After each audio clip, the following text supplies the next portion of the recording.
নিয়ে দেশকে অস্থিতিশীল করবে। আমরা জেগে আছি, এটা কখনোই এদেশের মাটিতে এগুলি কখনোই সম্ভব হবে না। আর এর পিছনের কারণ তাদের অবৈধ অর্থ। আপনারা সবাই জানেন এই 17 বছর তার বাংলাদেশ থেকে অনেক টাকা লুটপাট করেছে। তার লুটপাটের মেজরিটি অংশই বিদেশে পাচার করেছে, কিন্তু এদেশেও তাদের শহরের সম্পত্তি কম নেই। তাদের এই অবৈধ সম্পদ বাজেয়াপ্ত করে দেবে।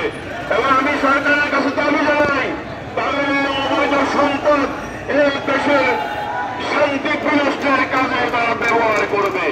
আমাদের এখন থেকে সতর্ক হওয়া দরকার এবং তাদের সকল অবৈধ সম্পদ বাতিলের দাবি জানিয়ে আমি আমার সংক্ষিপ্ত বক্তব্য শেষ করছি। খোদা হাফেজ। বাংলাদেশ জিন্দাবাদ, বিএনপি জিন্দাবাদ, খালেদা জিয়া জিন্দাবাদ, তারেক রহমান জিন্দাবাদ।